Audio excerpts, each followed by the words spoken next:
Akamaro ko kurya imbuto. Ikaze mu nyungurabwenge y'uyu munsi. Tubaye ikaze kandi tubifurije ibihe byiza. Abahanga mu by'imirire bavuga ko kurya imbuto z'amoko anyuranye kandi umuntu akazifata ku rugero ari kimwe mu byafasha kongera ubudahangarwa bw'umubiri. Hari abavuga ko bamaze gusobanukirwa akamaro k'imbuto ku mubiri w'umuntu, akaba ari nayo mpamvu bitabira kuzirya bo n'abo mu miryango yabo. Imbuto ni kimwe mu byafasha kubaka ubudahangarwa bw'umubiri. Uko zitandukanye ku mabara ni nako ziba zitandukanye kuri vitamini zifite.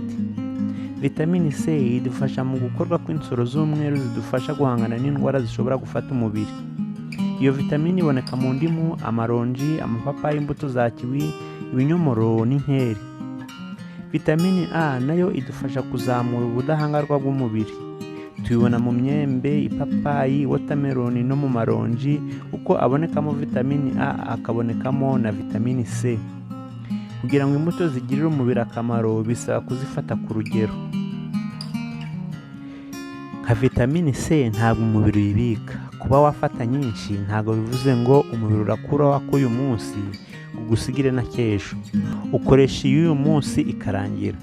Ubona nk'indimu imwe iringaniye ishobora kuguha 1/2 kirenga cya vitamini C ukeneye ku munsi. Si ngombwa gufatira rimwe indimu 5. Uyu munsi ushobora gufata indimu n'ipapayi, ejo ugafata ikinyomoro n'umwembe, gutyo gutyo. Uko uhinduranya imbuto niko ubona intungamubiri umubiri ukeneye. Nushaka gufatira rimwe byinshi, umubiri uzafata ibyo ukeneye ibindi bisohoke. Gufata ibi ntibivuze ko udashobora kurwara, ahubwo ni uburyo umubiri wawe ushobora guhangana n'indwara. Abahanga mu bijyanye n'imirire bavuga ko kandi ko kongera ubudahangarwa bw'umubiri hatifashishijwe gusa imbuto, ahubwo bijyana no gufata indyo yuzuye irimo imboga z'amoko anyuranye, ibyubaka umubiri, kunywa amazi menshi no gukora imyitozo ngororamubiri. Imbuto zikungahaye ku ntungamubiri zikenerwa buri munsi, zikaba ingenzi ku buzima. Niyo mpamvu ugomba ko zirya buri gihe. Imbuto ni ingenzi mu buzima. Iyi yari inyungurabwenge ku kamaro ko kurya imbuto.